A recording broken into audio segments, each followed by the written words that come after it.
Ni dossier, ni discours, le terrain comme unique boussole, cette évidence semble guider le président de la République qui s'arrête à un jet de la centrale électrique de Denali. Nous sommes à la société de raffinage de N'Djamena NRC, également appelée raffinerie de Djarmaya. Là aussi, le chef de l'État, maréchal Mohamed Idriss Déby Itnou, préfère découvrir de visu ce qui avance, ce qui stagne et ce qui reste à faire. À son arrivée, il est accueilli par le directeur général de la société de raffinage de N'Djamena, Chizine Mine, et son adjoint Mohamed Guélé Hemchi, assisté de quelques responsables techniques de l'usine. Cette immersion au cœur de la raffinerie est une grande première qui a surpris agréablement les employés. Le chef de l'État arpente les installations comme ici dans la salle de contrôle.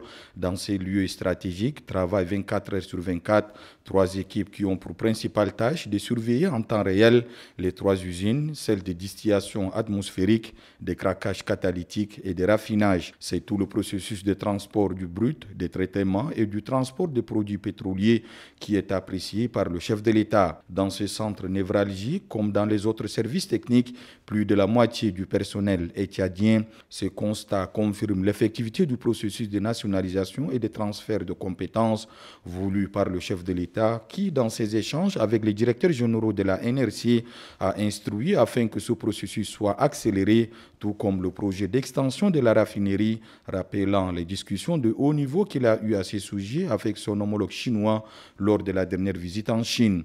Décupler la capacité de la NRC ou créer une seconde raffinerie afin de répondre aux besoins pressants de la demande locale, a énoncé maréchal Mohamed Idriss Déby Itnou. Avec une capacité accrue, le Tchad pourrait viser aussi l'exportation de ses produits raffinés vers les pays voisins, consolidant sa position sur le marché énergétique régional.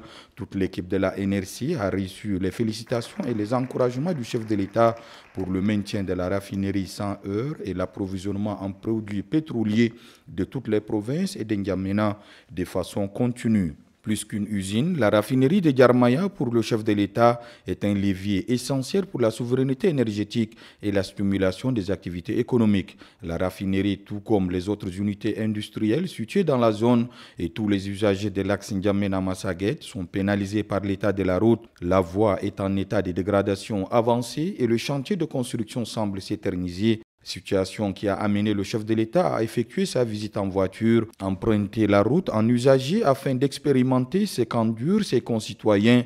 Le président de la République est irrité de constater que les travaux entamés il y a plusieurs mois n'avancent pas. Pour lui, le contraste est saisissant entre ce qu'il reçoit comme données officielles et mises au point lors des réunions de suivi et la réalité. En arpentant cette voie, le président de la République a pu vérifier par lui-même ce qui s'est fait réellement, misant sur l'observation directe pour juger l'impact que cause l'état de la route, pourtant essentiel, qui dessert le centre, l'ouest, l'est et le nord du pays, sans compter le fait que c'est la principale voie de communication pour les importations venant du Niger, du Nigeria et de la Libye. Infrastructures routières, sécurité énergétique et bientôt s'ajouteront d'autres secteurs pragmatiques. Le président de la République, maréchal Mohamed Idriss Déby Itnou, choisit de prendre les choses en main afin de s'assurer que son programme politique prenne forme, non pas dans les écrits souvent enjolivés, mais dans la réalité.